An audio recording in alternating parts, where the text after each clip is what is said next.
Trump. And at one point, I just started saying, you're all lying because you're all voting for him. Stop lying. And then they'll laugh and go, yeah, we are. Well, now, as Donald Trump exits stage left, I suspect that we will see the same thing where people will be reluctant to admit publicly that they can't put up with him anymore. But I had the funniest conversation with a guy in Florida about a month ago, and he knew I was on TV but didn't watch the show that much because he always got up early golfing. And he goes, weren't you a Republican congressman? I go, yeah, I was. And I had no idea that you know, I'm a conservative, but I have problems with Donald Trump. He goes, what are we going to do with that guy? I can't stand the Democrats. I can't stand Hillary. I can't stand Elizabeth Warren. I can't vote for any of those people. But, man, he's out of control. We need Mike Pence in the White House. And he went on and on and on. And I felt, Willie, you'll remember this, I felt like I was Eddie Murphy in that scene where everybody thought he was white. And he went behind the scenes to see what happened when he went around. And suddenly he found out that bankers gave white people money and didn't make them sign loans or anything like that. It was a peek behind the curtain.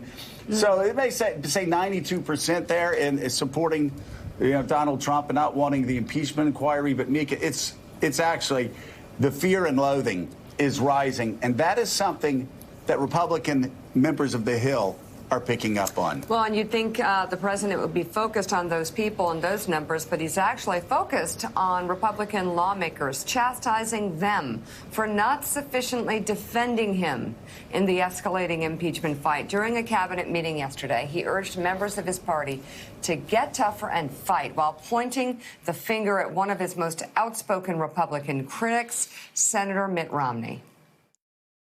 I think the Democrats are lousy politicians with lousy policy. They want open borders. They don't care about crime. They want sanctuary cities. They don't care about drugs. They don't care about almost anything. I think they're lousy politicians. But two things they have. They're vicious and they stick together.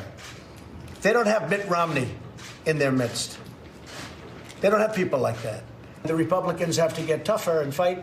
We have some that are great fighters, but they have to get tougher and fight because the Democrats are trying to hurt the Republican Party for the election.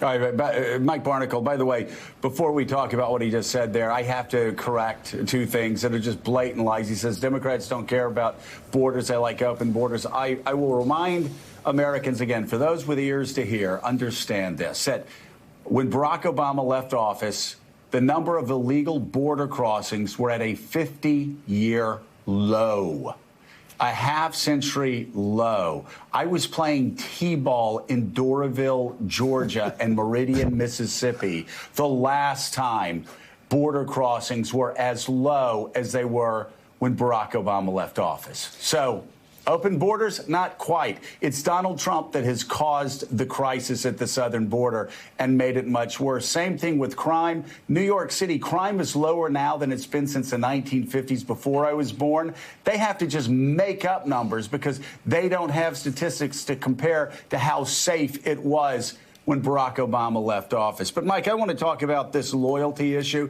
He's knocking Mitt Romney. I find it very interesting that senators are being a little more careful in not attacking Mitt Romney. Senators aren't rushing to Donald Trump's side. They don't know for the first time how this is going to play out. They're not so sure for the first time that Donald Trump can shoot a man on Fifth Avenue and get away with it. In fact, they're thinking, this guy may be going down. I'm going to protect my political career because Trump's not going to make it. Yeah, you know, Joe, I mean, United States senators, members of Congress and the House, they go home and they speak to people. And what you find out, we were just talking about those poll numbers, correct? When you go home, when you walk around, when you talk to people, usually the basis for a poll or response to a poll is a knowledge, somewhat limited maybe, but of the presidency in total. The presidency in total now is, 3 years for Donald Trump. Except that is no longer how respondents to polls, potential voters, respond to him. They respond to his presidency. What did he do today?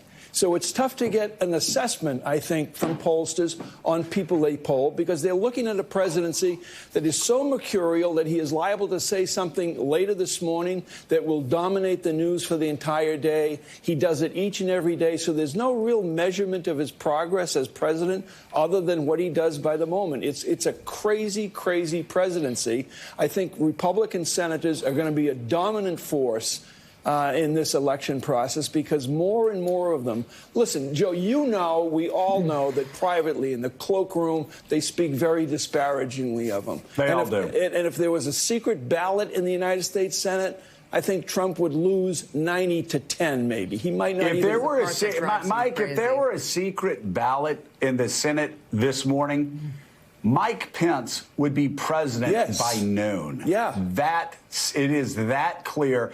They want Trump out. They want Mike Pence in. They want a return to conservative principles. They want a return to conservative issues. They want one day where they're not asked a question they can't answer. Yeah, they want one to day. talk about policy instead of Donald Trump trying to loot the federal treasury to make hundreds of thousands of dollars on a Scottish resort or his Irish resort or his Miami bedbug-ridden resort. They want to get back to business, and Trump's recklessness won't allow them to do that, Mike. I mean, do you think that there is a single United States senator, maybe there's a single one, I don't know, but do you think there's a single member of the United States Senate who would want their children or grandchildren to espouse the values that Donald Trump maintains each and every day in Not his one life? of them. Not one. Not one of them. And, you know, just to talk about not only how he behaved yesterday, but the sleaziness. Yeah. The inside dealing. They talk about the swamp. This is the worst swamp activity. He is swamp man. He is swamp man for what he's been doing. You know what? He even defended his original decision to host the 2020 G7 summit of world leaders at his failing resort. His failing resort in Miami yesterday. And it's not just failing because all of the bed bugs, because people are suing him, because if you go to Doral, you got to be worried about getting bed bugs the way you have to get. You get bitten up. Oof. That guy, did you see the picture of that guy? He had bed bugs bitten all over his back and up his neck. I know why the guy sued him. I feel like itching my hair right now. It's just creepy. But anyway, it's been going down for the past couple of years. Only like 1 out of 3 rooms, based on Washington Post reporting, is going to be occupied in these midsummer months. And yet he wanted to stuff money inside of his pockets and fill those rooms and get millions and millions of dollars of free publicity. So, you know, the emoluments clause is in the Constitution. It's in the Constitution. And the president, of course, took a shot at the Constitution and blamed that for his abrupt reversal. It would have been great. But the Democrats went crazy. Even though I would have done it free, saved the country a lot of money. Then they say, oh, but you'll get promotion. Who cares? You don't think I get enough promotion? I get more promotion than any human being that's ever lived. I don't think you people with this phony emoluments clause.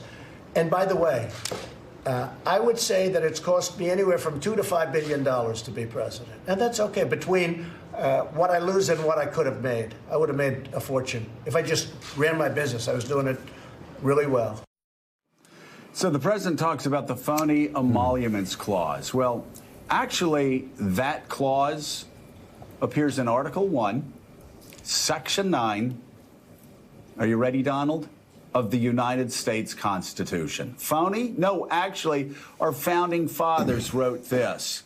No title of nobility shall be granted by the United States, and no person holding any office of profit or trust under them shall, without the consent of Congress, accept any present, emolument, office, or title of any kind whatever from any king, prince, or foreign state. And John Meacham, this just proves again that the Trump presidency is a presidency that's been defined by incompetence, illiberalism, and also illiteracy. He is illiterate when it comes to civics.